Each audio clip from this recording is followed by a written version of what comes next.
What happens when the lifeline of millions is abruptly severed? On January 2025, President Donald Trump signed a sweeping executive order, halting all U.S. foreign aid for 90 days to review its alignment with his America First policy.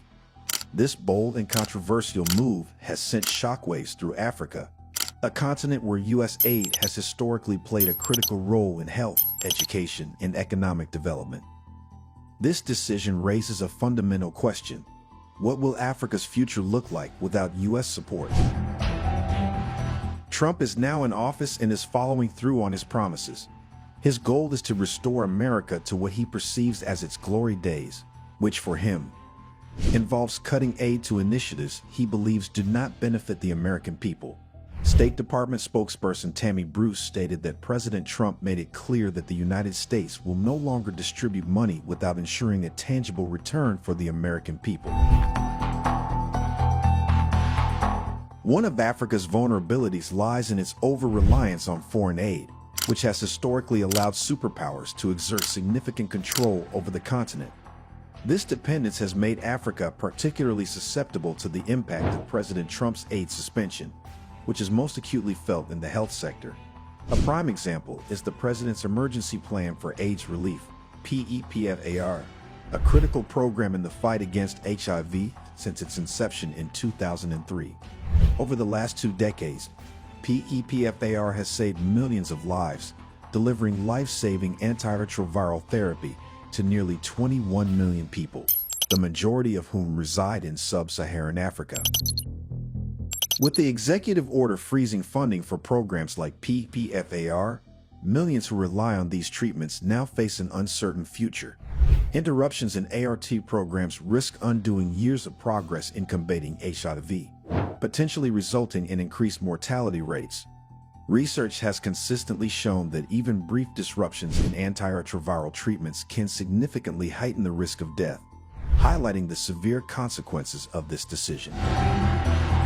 Additionally, programs funded by PEPFAR, such as HIV prevention initiatives, public education campaigns, and medical circumcision drives, are now at a standstill.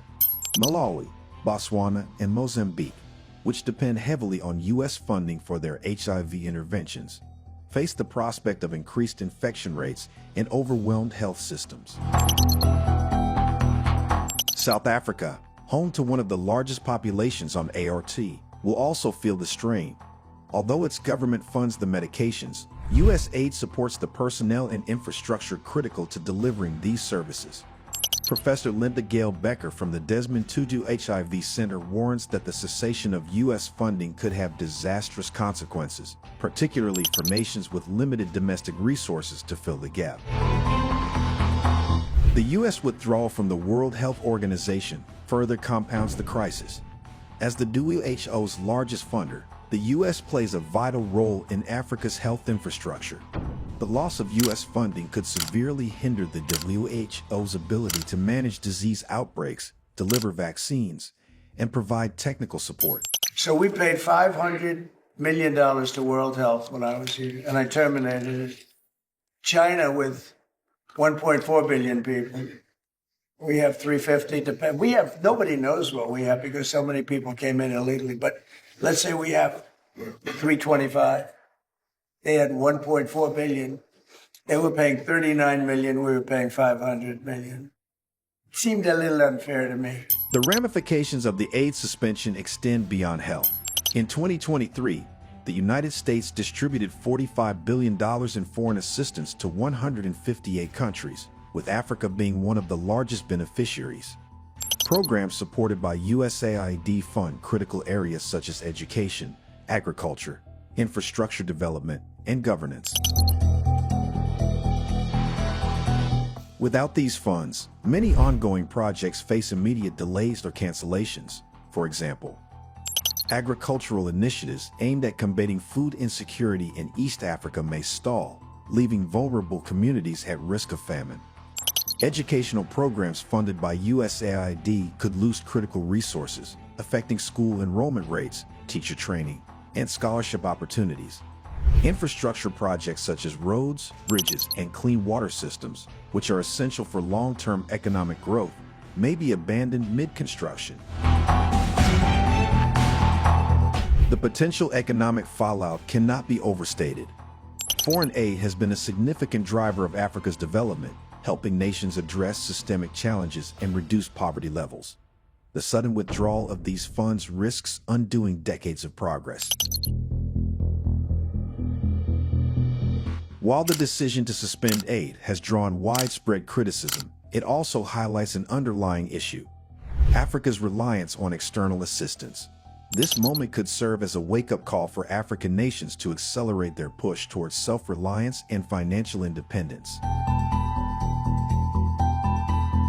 Countries may now look to diversify their partnerships. China, for example, has been increasing its presence in Africa through infrastructure investments and loans under the Belt and Road Initiative. However, this strategy comes with its own challenges, as some African nations have already raised concerns about debt sustainability. Additionally, regional organizations such as the African Union and the Economic Community of West African States may need to step up their efforts to support member states. Investments in domestic revenue generation, such as improving tax collection systems and leveraging natural resources, will be essential. Professor Becker notes that while national governments should take greater responsibility, the sudden cessation of donor funding can create a vacuum that leaves millions vulnerable. This makes it imperative for African leaders to strike a balance between self-reliance and strategic partnerships. This decision goes beyond Africa. It signals a broader shift in U.S. foreign policy under the Trump administration.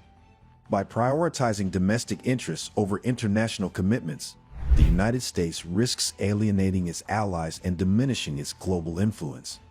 Will Trump's actions truly advance his America First agenda, or will they have little impact on achieving his broader goals?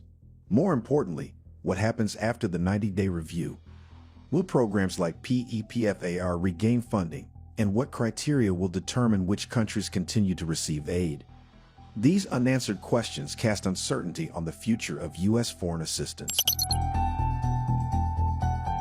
What's evident, however, is that this move could push Africa further from America's sphere of influence. With reduced engagement, the continent may deepen its ties with other global powers like China and Russia, who have been steadily increasing their presence in the region. In recent years, these countries have positioned themselves as alternative partners, offering aid, infrastructure, and investment without the strings often attached to Western assistance. If the U.S. continues on this path, it may inadvertently accelerate this shift, further redefining the dynamics of U.S.-Africa relations in the years to come. As Africa grapples with the fallout of this decision, one thing is clear: collaboration and innovation are needed more than ever. Governments, non-governmental organizations, and private sector actors must work together to fill the gaps left by U.S. aid. Your perspective matters. What do you make of Trump cutting all aid to Africa? Share your thoughts and insights in the comments section below. If you like this video, be sure to subscribe to the New Africa channel and turn on the notification bell so you don't miss any of our informative future videos. Stay informed, stay engaged, and thank you for watching.